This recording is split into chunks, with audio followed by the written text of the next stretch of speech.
Hey comrades, today we're gonna read Kim Jong-il's quote, "Abuses of socialism are intolerable," unquote. Primarily I want to elaborate to and elucidate to others who call themselves, quote, red fascists while also calling themselves, quote, Jucheists, unquote, why you can't consider Juche a fascist ideology, according to Kim Jong-il at least. But also why bourgeois democracy is no real democracy and so on. So we're just gonna jump in. The text "Abuses of Socialism are Intolerable" is available at Marxists.org in as much as I know. And it was a discourse published in the official magazine of the Central Committee of the Workers' Party of Korea, namely Koloja, on the 1st of March 1993. So let's just straight up jump in. At a time when the imperialists and reactionaries are resorting to unprecedentedly vicious schemes against socialism, many misleading statements are being made about socialism. The enemies of socialism are abusing it, calling it, quote, totalitarian, unquote, quote, barracks-like, unquote, and, quote, administrative and commanding, unquote, and are distorting thereby the facts, pretending that the setbacks suffered by socialism is because its nature is such. So here I want to make a remark which can give a bit like information, what he's like talking about. This was at a time when the Soviet Union, like shortly after the Soviet Union fell, and there was made the claims that the Soviet Union fell because it was totalitarian, barracks-like, and administrative and commanding in its very nature, and that's why it fell, I guess, bro.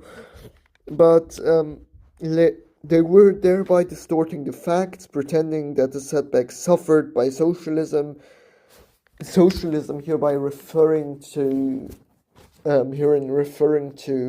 the fall and collapse of the Soviet Union and Yugoslavia at that time, or non-aligned states also, namely Romania and such other states and other Baltic states. This is what it referred to.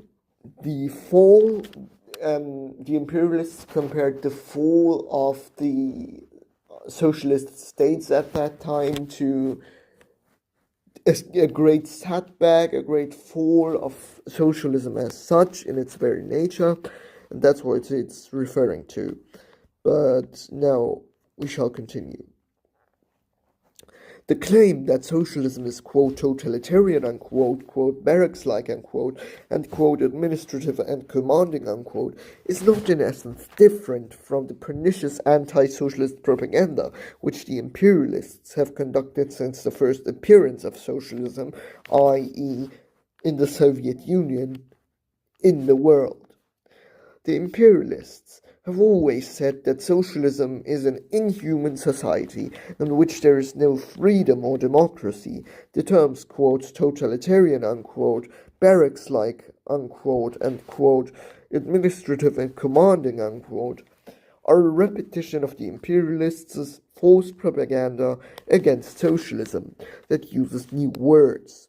The democratic idea, which long time ago advocated, quote, freedom, unquote, quote, equality, unquote, and, quote, human rights, unquote, in opposition to feudal despotism, was transformed by the capitalist class into bourgeois democracy, which imposed and defended the exploitation and subordination of man by and to capital.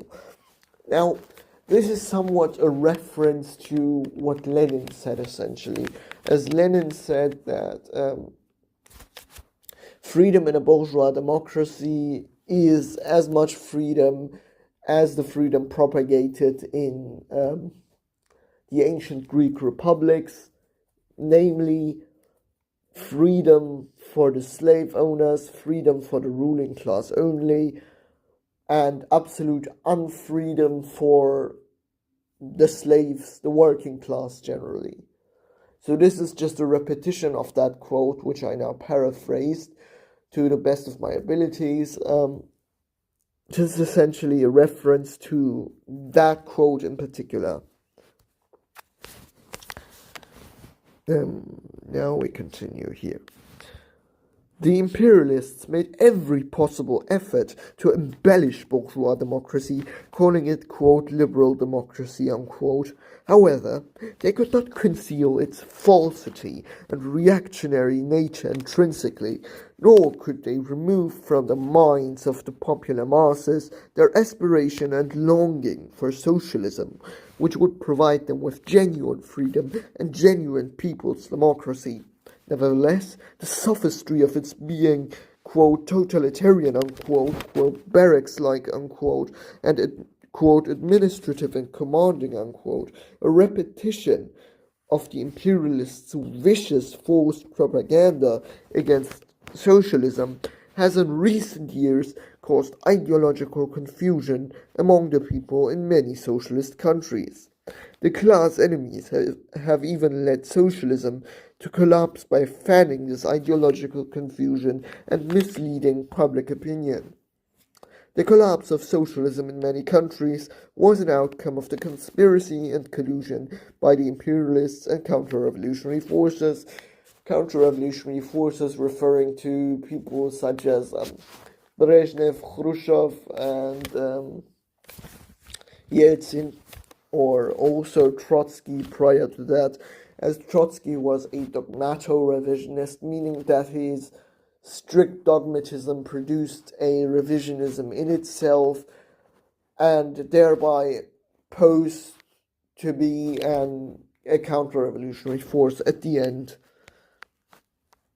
Or anarchism is a similar counter-revolutionary force for the same reason as it is with the Trotskyites, dogmato-revisionist.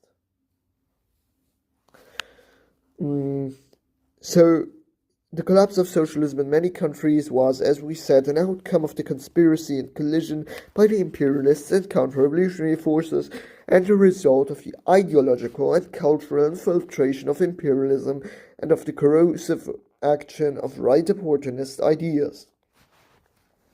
Cultural infiltration can be seen, for instance, in South Korea itself, by the way. This is now a remark, as a form of westernization, essentially. They kill off socialist culture or even the aspiration of socialism to replace it with Western bourgeois culture. Now, end of side note, end of remark. Let us continue. Decisive to the collapse, Decisive to the collapse was the role played by the counter-revolutionary schemes of the renegades of socialism in those very countries. In order to stifle socialism, the imperialists have, for a long time, been perpetrating every manner of destructive moves such as aggression and pressures, blockade and appeasement.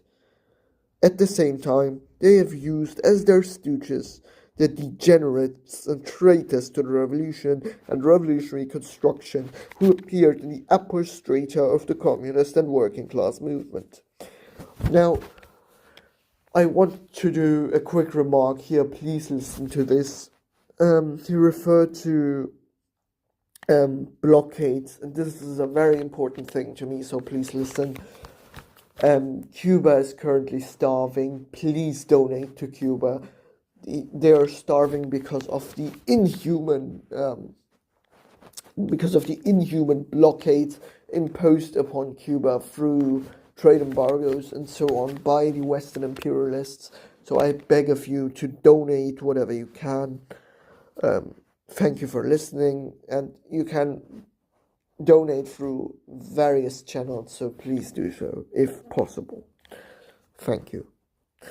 As the history of the international communist movement shows, and the ideological confusion and all the twists and turns within it are due to the fact that the renegades of the revolution and revolutionary construction have appeared in its upper strata. In the historical situation in which socialism had become a powerful material force, i.e., through the Soviet Union and Yugoslavia, the unaligned forces and China and so on, the imperialists attached greater importance to the strategy of undermining socialism from within and made vicious attempts to achieve the aim.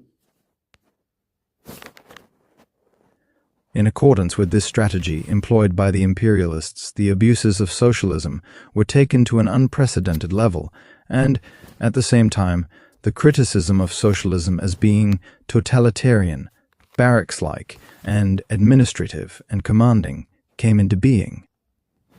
That such censure is a product of the imperialists' anti-socialist strategy has been proved by the fact that all the criminal acts aimed at destroying socialism with this as a pretext have been committed with the support of the imperialists and under their manipulation. Today, the schemes of the renegades to vilify socialism are becoming more heinous and frantic, their aim being to justify their perfidy and check the rebirth of socialism. That they are defaming socialism by calling it totalitarian, barracks-like, and administrative and commanding, even now when socialism has disintegrated and capitalism has revived in many countries, serves as clear proof that the renegades of socialism are the stooges of imperialism.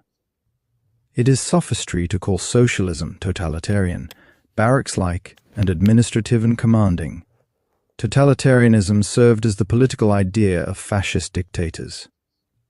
Notorious Hitler in Germany and Mussolini in Italy used totalitarianism as an ideological tool to justify their fascist dictatorship. The fascist dictators stamped out even the most elementary democratic freedom and rights of the masses of the working people and enforced unprecedentedly tyrannical policies. Behind the misleading name of National Socialism, claiming that for the sake of the whole nation and the whole state no working-class movement and no class struggle could be permitted. So, here I want to refer to the Nazis and red fascists who consider themselves, quote, Jucheists, unquote.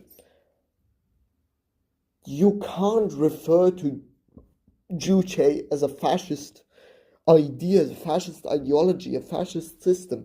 That's just stupid. Because, first of all, Kim Il-sung fought against the Japanese fascist, imperialist, militarist forces.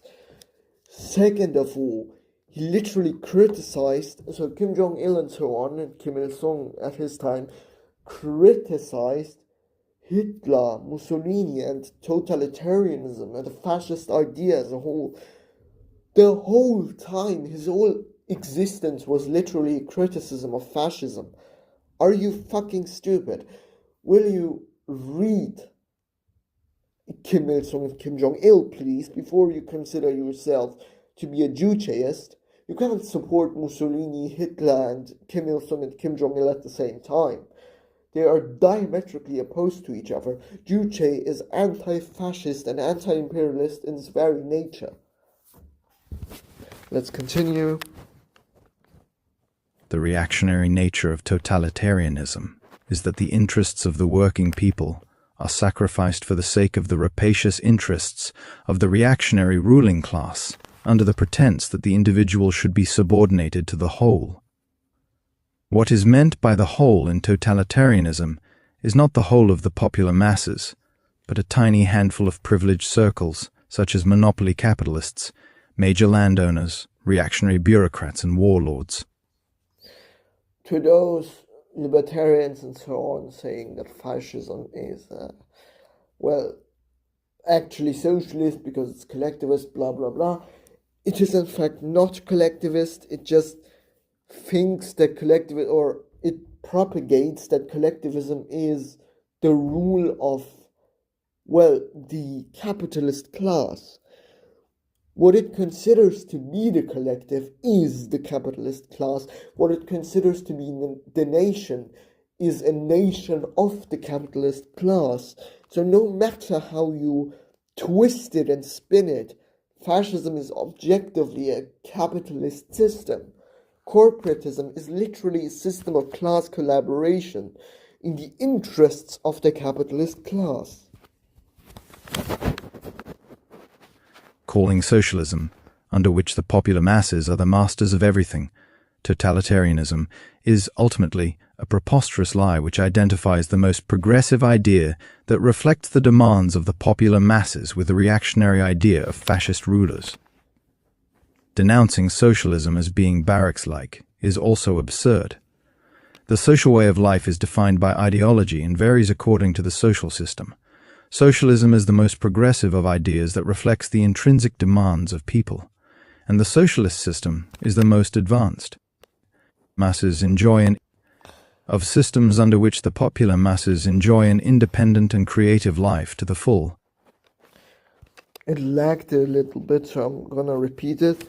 Socialism is the most progressive of ideas that reflects the intrinsic demands of people, and the socialist system is the most advanced of systems under which the popular masses enjoy an independent and creative life to the fullest. The restraint of their independence and creativity occurs not under the socialist system but under the capitalist system. Capitalist society, where the working people are the slaves of capital, cannot ensure a fruitful life, independent and creative, for them. Claiming that socialism is barracks-like is pernicious propaganda that attempts to turn black into white. Accusing socialism of being administrative and commanding is also unreasonable. In general, the administrative and commanding method of management is an old method of rule that serves the demands of the privileged classes by invoking legal authority in an exploiter society. In capitalist society, where the economy is run spontaneously on the principles of the market economy, state and social administration is conducted by the administrative and commanding method, and the popular masses, the target of control, are in duty bound to obey administrative orders. Contrary to this, in socialist society, the popular masses, who have become the masters of the state and society, hold the position of masters and play the role of masters in the administration. The fundamental characteristics of state and social administration by the popular masses are that priority is given to political work in all activities, and superiors assist those under them and cooperate with one another in a comradely manner. This is fundamentally different from the bureaucratic method of management in the old society, whereby everything was imposed in accordance with administrative orders. The administrative and commanding method of management, which was manifested in socialist practice in the past, did not emanate from the essential nature of socialist society, but was a legacy of the exploiter society. The renegades of socialism directed the spearhead of their attack against the principle of democratic centralism on the pretext of opposing the administrative and commanding method. Democratic centralism is an important principle in the activities of a socialist state. In socialist state activities, democracy and centralism are organically combined, and herein lies an important characteristic of socialist state activities. Those who created a chaotic situation while emasculating centralism in the name of democracy destroyed socialism, and they are now openly moving towards bourgeois dictatorship. This slander against socialism is absurd, but it has caused ideological confusion among the people, mainly because they are not fully equipped with the socialist idea. Of course, it was not easy to identify the reactionary nature of the slander from the outset, because it was conducted craftily in the guise of socialism. But if a proper yardstick had been prepared by developing and perfecting the socialist theory, and if the popular masses had been equipped with the socialist idea, they would not have been easily shaken by such sophistry. If the socialist cause is to be defended and completed, the socialist idea should be developed and perfected constantly, and the popular masses should be equipped with it, so that they accept socialism as their unshakable conviction. They will keep faith in socialism only when they are convinced of the justness of the socialist cause. The great leader Comrade Kim Il-sung created the Juche idea and, on this basis, has developed and perfected the socialist idea. The Juche socialist idea makes it clear that socialist society is the most advanced society where the popular masses are the masters of everything and everything serves them, and that it is a society which develops steadily on the strength of their unity. The socialist cause is just in that the popular masses lead an independent and creative life to the full as the masters of five. The state and society. As the masters of the state. Five was just a remark to a footnote. Just forget about it. As the masters of the state and society is the actual thing which is being talked about. Our people have this as their firm conviction, so they are moving steadily along the road of socialism in spite of the anti-socialist storms. If the former socialist countries had developed and perfected the socialist idea in conformity with the requirements of the times and the developing revolution, and if they had equipped the popular masses with it, and thus ensured that they accepted socialism as their firm conviction, the tragic events in which the popular masses, failing to see through the reactionary, corrupt nature of capitalist society and harboring illusions about it, wavered ideologically, and thus frustrated socialism would not have occurred. This is actually factual. We can see that Juche is, well, currently the highest stage and highest expression of socialism, because it is an ideology which is anti-revisionist. Why is it anti-revisionist? Because it upholds the 10 points of Marxism made by Marx in the Communist Manifesto. It upholds all 10 of those. Okay, 9.5 we can say, because one it has surpassed. Because Marx said that we should have a progressive tax, which is pretty much nonsensical if there is no ruling class, or rather if the working class is the ruling class. Why should we tax them progressively? Other than that, Juche has upheld all 10 of the points made by Marx, so it's a perfected form of communism. As experience shows, if we are to defend the cause of socialism, and to bring glory to it, the socialist idea should be perfected and the popular masses armed with it, so that it becomes their firm conviction. Moreover, we should see to it that the people have an unshakable faith in socialism and regard it as their moral duty to defend it. In the exploiter society, the politics of the ruling class runs counter to the ethics of the working masses, whereas the politics and ethics correspond with each other in socialist society, where the popular masses are the masters of the state and society. The political and ethical cohesion of the popular masses can only be lasting when socialist ethics is fully prevalent. Socialism strikes deep root in actual life when socialist ethics based on revolutionary comradeship and obligation is established and becomes widespread. Only if this happens can the popular masses fully discharge their responsibilities and role as the masters of socialist society, build socialism successfully, firmly defend the cause of socialism, and promote it, whatever the adversity. Betrayers of the revolution appear in the course of socialist construction because they have not made socialism their faith or ethics. The cause of socialism is that of the people and a betrayal of the socialist cause is a betrayal of the people. A betrayal of the people is a manifestation of the greatest lack of ethics. It is the worst manifestation of a lack of ethics for a leader to reject the confidence of party members and the people who have elected him to the leadership of the party and the state. He may only be said to have a little conscience if he resigns from his post because of his lack of ability or leaves the party for some reason. that those who talked about their loyalty to the cause of socialism in the past have readily become renegades of socialism is, in the long run, due to their failure to make socialism their conviction and ethics.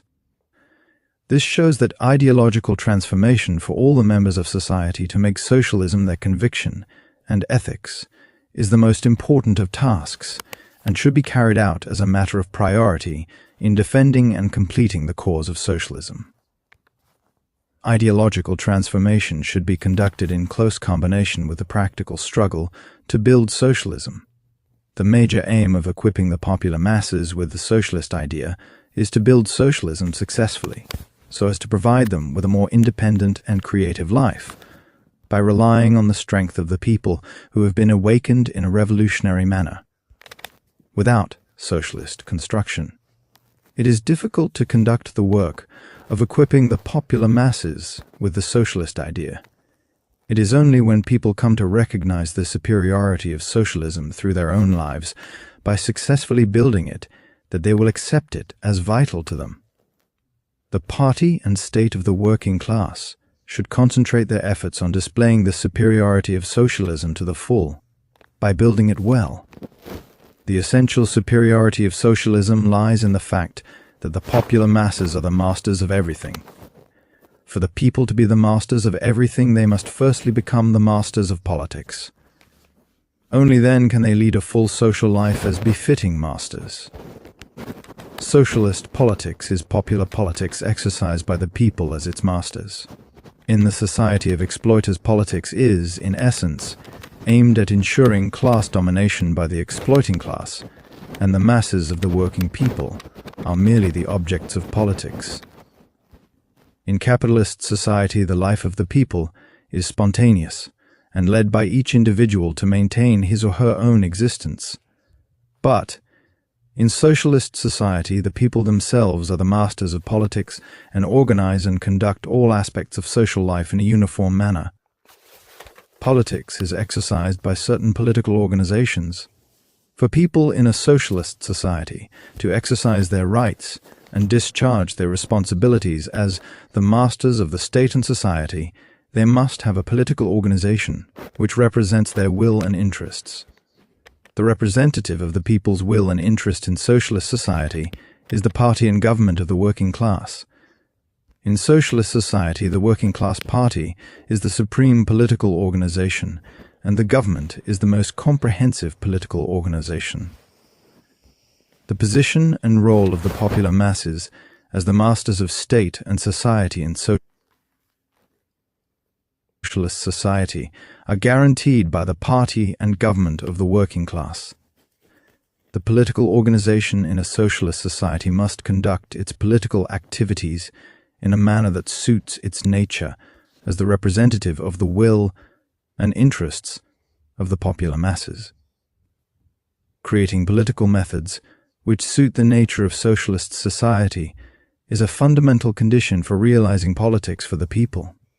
Even if a working-class party and socialist government have been formed, the popular masses will be unable to exercise their rights and discharge their responsibilities as the genuine masters of politics unless new socialist political methods are created. 8. Socialism is an untrodden path, and it is extremely difficult and complicated to create new political methods inherent in socialism. I gotta tell you something. Now, if you go to Google and ask Google, is Yeonmi Park's story true? Yeonmi Park, quote, escaped, unquote, North Korea. If you Google that, you will see a Wikipedia article about Yeonmi Park.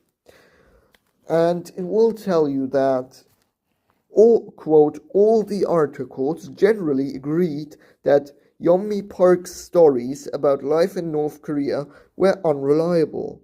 In the same month, Park also spoke at the University of Iowa, where many of the students were also reported to have questioned the validity of her stories, unquote. And I'm gonna tell you here, her stories are literally inconsistent. She contradicts her own stories all the time. I just wanted to inform you about that before some idiots in the comment section will will be annoyed about me talking in favor about North Korea and highlight Yeonmi Park or that one guy, I don't know what his name was, on Instagram who also contradicts himself pretty often. But yeah, I wanted to inform you about that. I just go here. I know we already said that, but we gotta start from here, so. Creating political methods which suit the nature of socialist society is a fundamental condition for realizing politics for the people. Even if a working-class party and socialist government have been formed, the popular masses will be unable to exercise their rights and discharge their responsibilities as the genuine masters of politics unless new socialist political methods are created. 8. Socialism is an untrodden path, and it is extremely difficult and complicated to create new political methods inherent in socialism. In the past, many people resorted to the existing theory that politics was defined by the economic system and thought that the problem of managing the state and society would be solved easily once the socialist system was established. Therefore, the problem of creating new political methods commensurate with the nature of socialist society was not solved correctly, and the remnants of the political methods from the old society revived to a considerable extent. That the remnants of the political methods from the old society were not removed from socialist society was also due to an improper understanding of the essence of the socialist political organization, which was different from the political organization of the old society. In the past, the party was regarded mainly as an organized detachment of a certain class which defended the interests of this class, and, as a weapon in the class struggle, government, too, was considered to be a power organ for the dominating class to realize its political domination over the society.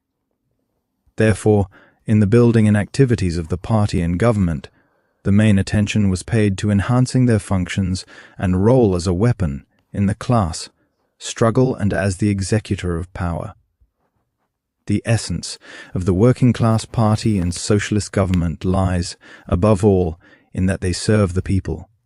Only when the working class party and socialist government adhere to the stand of serving the people can they conduct the class struggle and exercise political power properly to meet the requirements of the popular masses for independence. That they serve the people is the essence and superiority of the working class party and government, which are fundamentally different from the party and government of the exploiting class. In the activities of the working class party and socialist government, serving the people, even the slightest trace of seeking privilege is intolerable. In its nature, socialism rejects every manner of privilege. In the past, the abuse of power and bureaucracy were evident in socialist practice.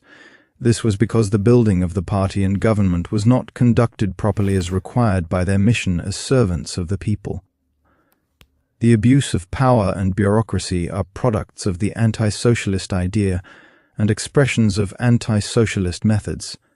If the mass line is implemented thoroughly under the correct leadership of the working class party in socialist society, so that the popular masses occupy the position of masters of the state and society and play their role as such to the full, it is possible to eliminate the abuse of power and bureaucracy. In order to eliminate the abuse of power and bureaucracy in socialist society, all officials should have the spirit of serving the people faithfully. The slogan, "We serve the people," put up by our party, clearly shows the attitude and stand officials should adopt in dealing with the people, and how they should work for the people. Our experience proves that when the ideological education and ideological struggle are conducted vigorously among officials to improve their methods and style of work, it is quite possible to eliminate the abuse of power and bureaucracy, which are vestiges of the old society. Unless ideological education and an ideological campaign are conducted to put an end to the abuse of power and bureaucracy, they will be fostered and grow, and not disappear. If the abuse of power and bureaucracy are allowed to grow in socialist society, they will alienate the popular masses from the party and state, and the enemies of socialism will exploit this. The situation in those countries in which socialism has collapsed shows this. In every country, the people demanded socialism free from the abuse of power and bureaucracy. They did not demand 10. Capitalism. But in some countries, the party and government were discredited in the eyes of the people due to the abuse of power and bureaucracy. Taking advantage of this, acts of betrayal were committed in order to instigate people to oppose the socialist ruling parties and socialist power by misleading them with the preposterous slander that socialism was totalitarianism, and with the promise that they would be provided with humane and democratic socialism. What the people have got as a result of the collapse of socialism is not humane and democratic socialism, but capitalism, under which exploitation, oppression, and social inequality are dominant, and every type of crime and social evil prevails.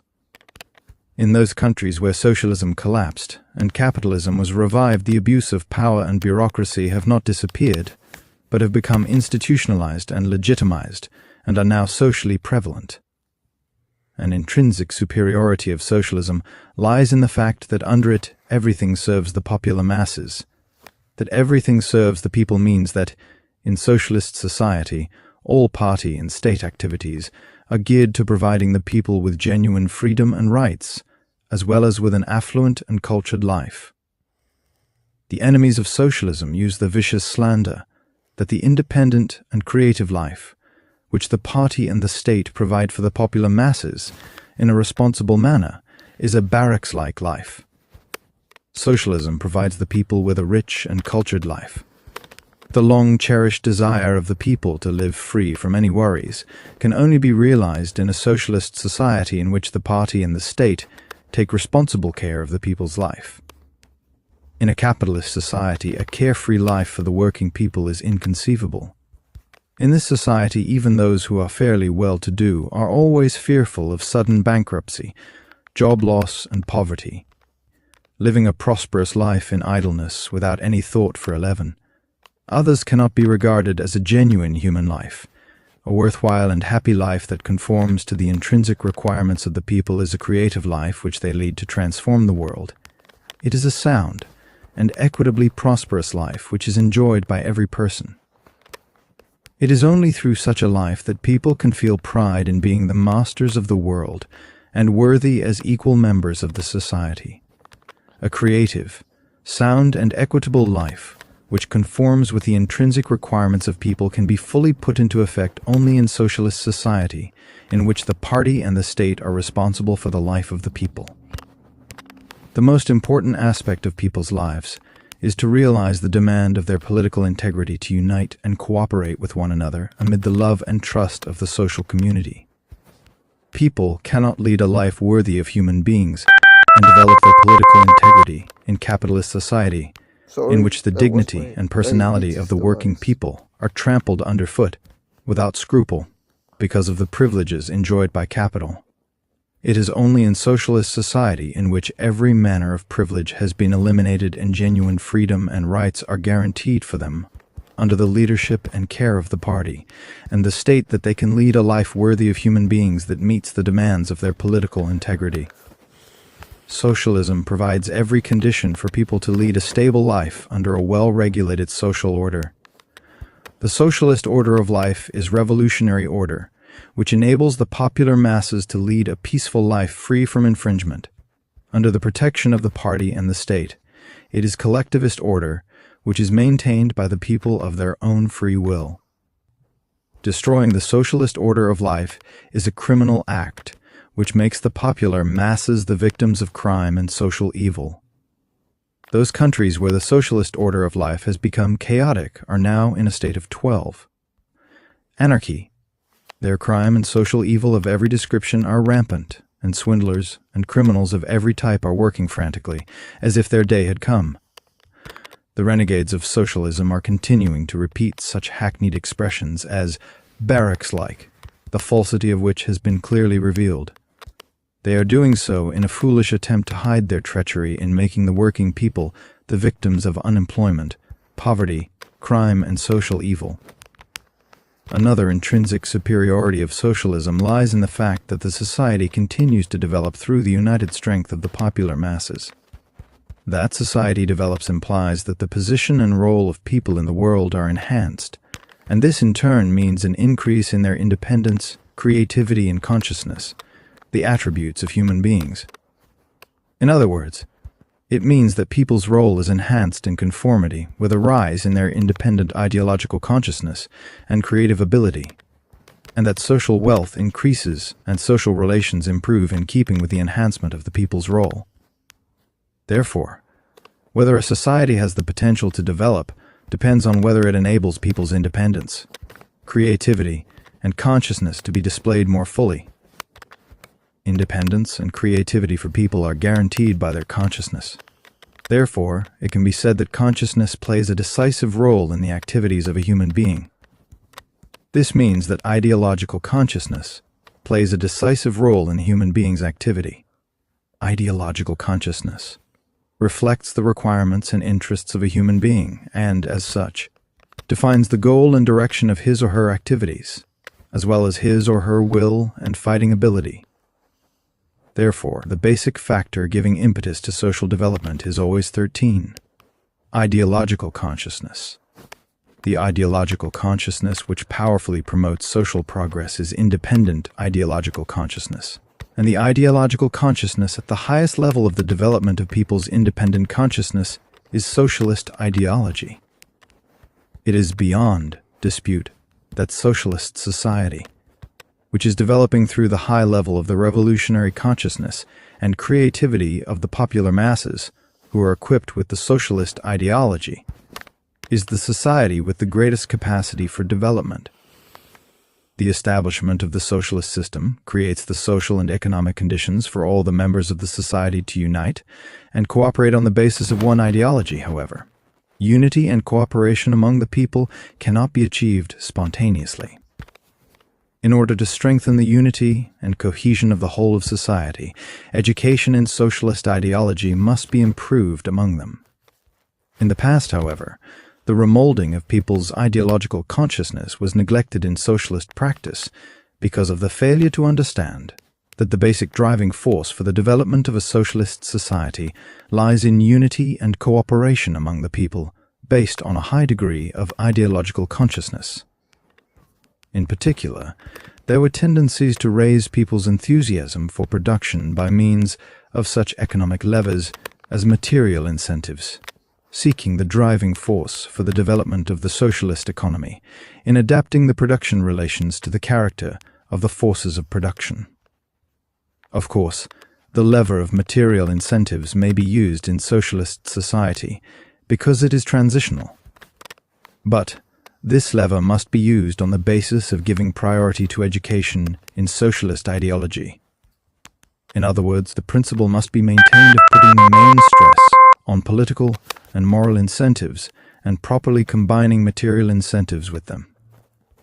If, instead of doing so, emphasis is put merely on material incentives, this will reduce people to egoists who seek only their own interests, with the result that society will stagnate and the foundations of socialism will be destroyed. In those countries which abandoned education in socialist ideology and encouraged egoism, the building of the socialist economy floundered, and, taking advantage of this, the leadership of the working class party and state over the socialist economy was rejected on the excuse of opposing the administrative command system, and the capitalist market economy was introduced. Political leadership and the centralized and systematic guidance of the economy is a basic task for the working class party and state in socialist society. This is because they are in duty bound to take care of the popular masses. For the working class party and state to abandon their function of guiding the economy means ignoring their responsibility in taking care of the livelihood of the popular masses. The way the party and state should give guidance to the economy in socialist society may differ from one country to another, according to their specific situation and the requirements of the developing revolutions. but they must on no account abandon their guidance of the economy. An economy without guidance from the working class party and state is not a socialist economy, and the society which is not based on a socialist economy cannot be called a socialist society. How much scope is given to the superiority of the socialist economy depends on how the party and state give guidance to it. Our experience shows that the economy can be managed particularly well in keeping with the intrinsic nature of socialist society when, in the management of the economy, the collective guidance of the party committee is ensured, the mass line is implemented, political work is given precedence in all undertakings, and the revolutionary method of work and popular style of work are established among officials. The renegades of socialism are converting socialist ownership into private ownership, claiming that the administrative command system relies on the absolute dominance of state ownership. The socialist ownership, which consists of state and all people ownership and cooperative ownership, forms social, economic foundations which enable the popular masses to occupy the position of masters of the state and society and play their role as such. It is clear that if socialist ownership is dissolved and converted into private ownership, the means of production, having been privatized, will be concentrated, sooner or later, in the hands of privileged people, speculators, and a handful of other exploiters, no matter what the method of privatization may be.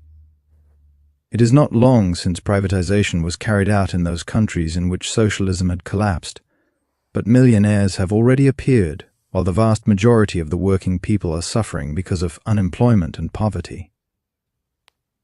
As the facts show, rejecting the guidance of the economy by the working class party and state, and doing away with socialist ownership, is nothing more than reviving the capitalist exploiting system, whatever pretext may be cited. All the anti-socialist evil propaganda accusing socialism of being totalitarian, barracks-like, and administrative and commanding, is nothing more than mudslinging at socialist collectivism and the extolling of bourgeois individualism. So the struggle between socialists and the renegades of socialism is a struggle between socialism based on collectivism and capitalism based on individualism. Now that's just semi-correct. I want to somewhat correct them here. The struggle for socialism is a struggle for more individual expression inside a collective. So you are inside a collective that is the working class, which is the master of everything and of society and so on.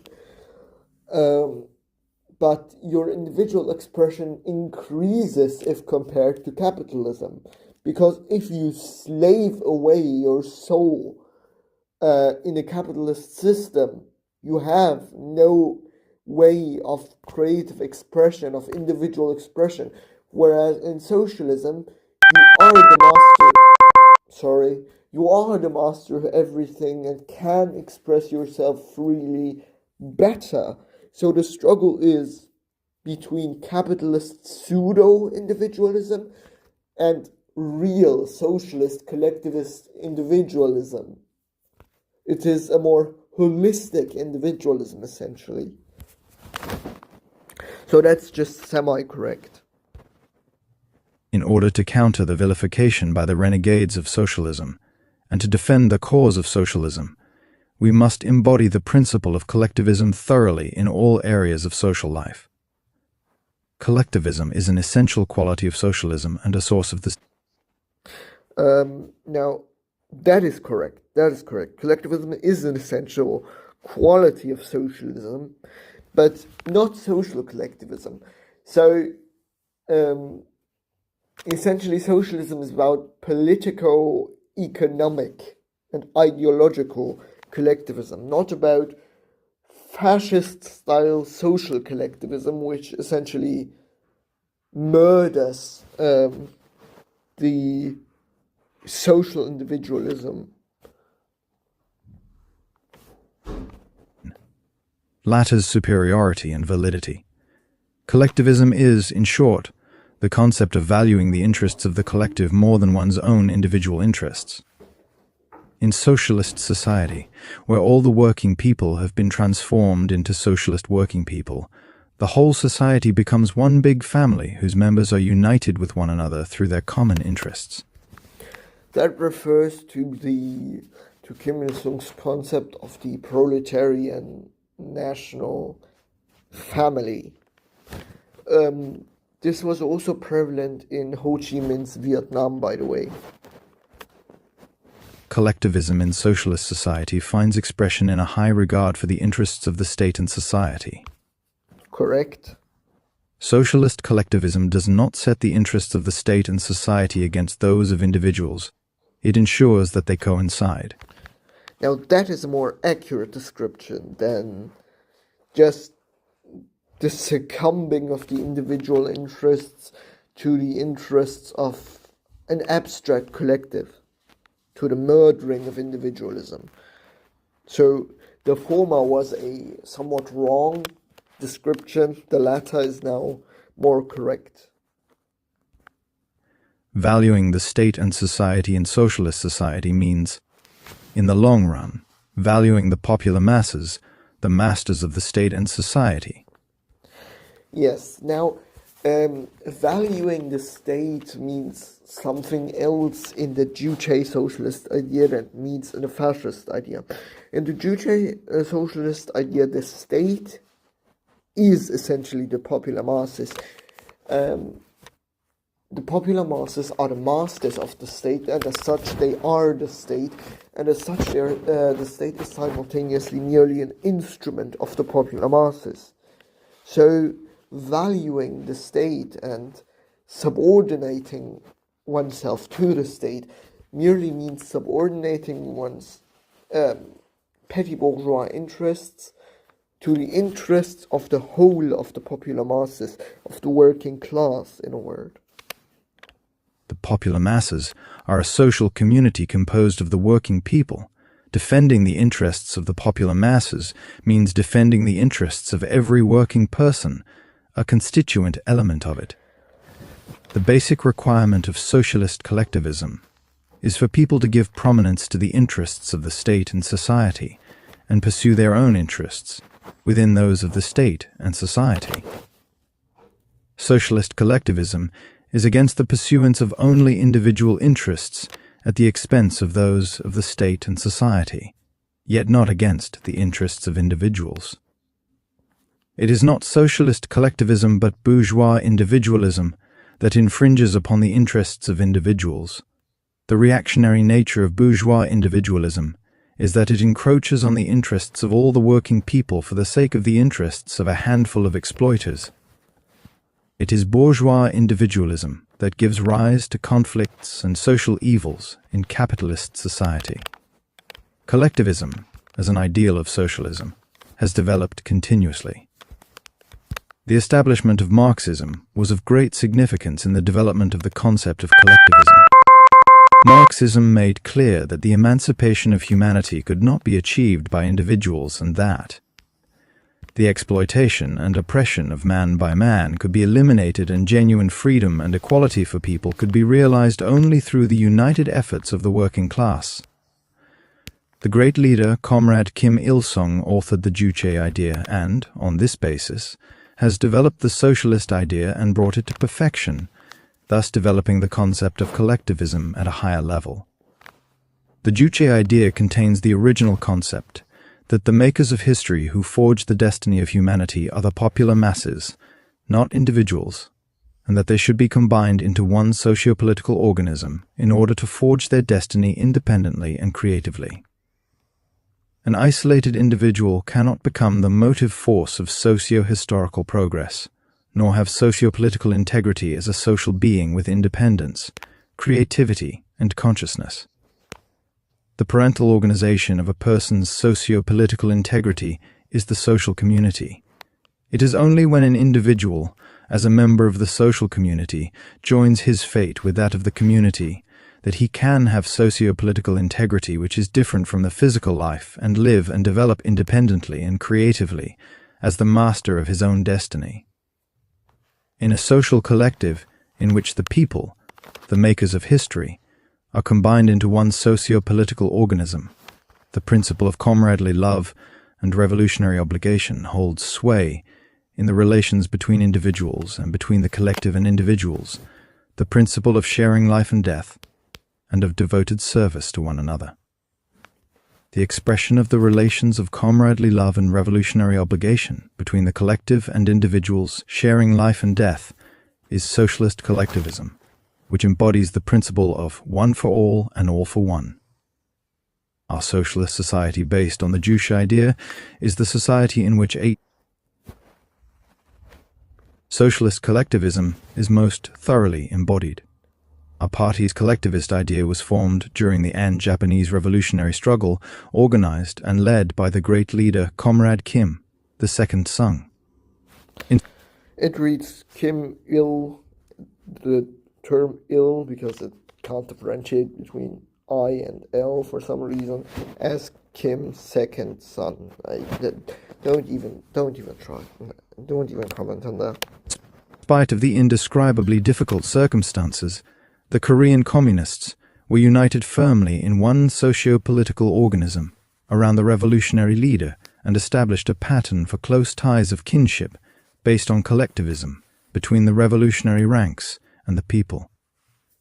Through two stages of social revolution in our country, the social sources of the impeding of collectivist unity and solidarity among the people have been eliminated, and socialist construction and collectivist education have developed in depth. I guess the two stages are referring to the National Democratic Revolution and Socialist Revolution.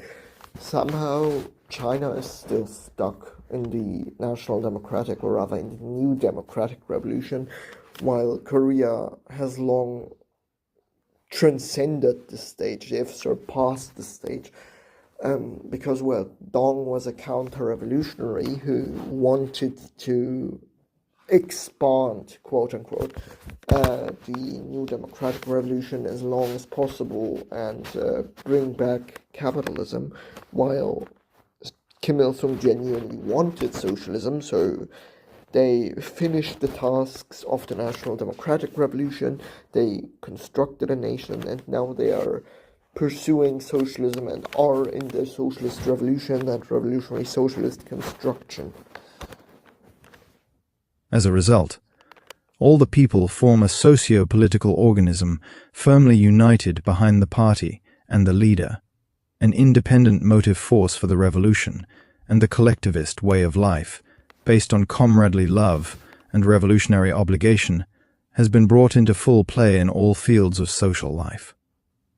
Our people are now occupying the position of masters of the state and society in all fields of social life, such as politics, the economy and culture, and are discharging their responsibilities and role as masters.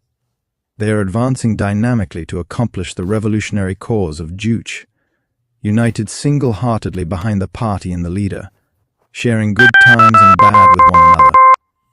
The life of people must not be... Sorry for the sound, it's just my diabetes device. The life of people must not be judged simply by its material aspect. It must be judged mainly from the point of view of its social and political aspects, and of the life they enjoy as the genuine masters of the state and society. The independent and creative life our people are leading is a genuine life. It clearly displays the intrinsic advantages of the anthropocentric socialism of our own style, embodying socialist collectivism. So about anthropocentric socialism. It somewhat differs from traditional orthodox Marxism-Leninism a la Stalin, a la Marx, Engels, and Lenin, in that they respect material conditions, but they are simultaneously saying that man can affect material conditions, that they are material circumstances which can be transformed by human action. as Marx said, men do make their own history by predetermined or by determined material conditions. Men are always occupied by transforming material conditions and creating what was not there before. So Marx indeed also displayed anthropocentric materialism.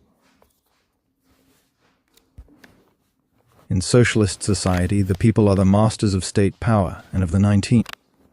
The 19 was, again, a remark. Material and cultural wealth. So everyone has the right to enjoy an independent and creative life and is responsible for strengthening and developing it ceaselessly through a concerted effort. In our country, there are no jobless people, nor anyone who cannot receive education and medical treatment, nor are there vagrants or beggars. All the people in our country are allowing their creative talents to blossom at their workplaces, where they do jobs that are suited to their aptitudes and abilities, and are leading an equitable and wealthy life without any worries. They enjoy an independent political life as the masters of society, enrolled in appropriate socio-political organizations. In our country, our party, a Jewish revolutionary party, bears the responsibility for the destiny of the people as a political guide of society, leads them forward, and takes meticulous care of all aspects of their life. The party committees, as the highest leadership bodies of the relevant units, fully ensure the independent rights of the working people through collective leadership and properly organize their creative activities. The unity between superiors and inferiors and the comradely cooperation among all have become a social trend, the custom in our country. The party serves the people and the people, upholding the party's leadership, share good times and bad with one another. Herein lie the infinite pride and source of the invincible power of our people. Our socialism is unshakable whatever the storm. This is because the single-hearted unity of the leader, the party and the people has been realized, and the people are building a new life in conformity with their independent demands, under the guidance of the party and the leader. It is extremely foolish to slander the new life of socialism by reviving outdated ideas which have already been buried by history. The value of the new can be measured only with a new yardstick. The reality has shown clearly once again that the way of thinking of those who preach the return to the old is not new. It is ridiculous for them to talk about a new way of thinking while being unable to distinguish collectivism from totalitarianism. It is a farce to revive capitalism while distorting the reality of socialism with an outmoded way of thinking and an old yardstick. We must derive a proper lesson from the setback faced by socialism in some countries, and resolutely reject all the slander leveled by fools. And we must advance more vigorously towards the bright future of humanity, displaying such intelligence and courage as to turn misfortune into a blessing. So that was it. We've read 23 pages. That took us a little bit more than 1 hour, with if we count the remarks and so on too.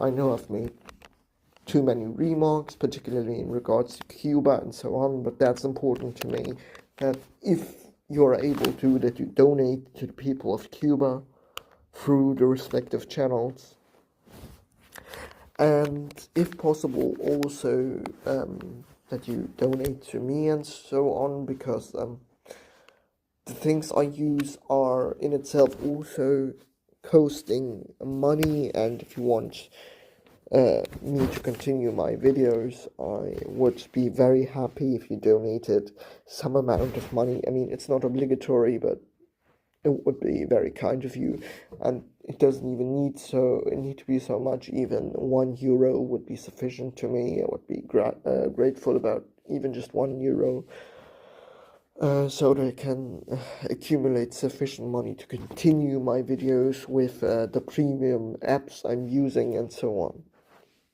Thank you for listening, and we nextly continue with the complete works of Stalin, and see you there.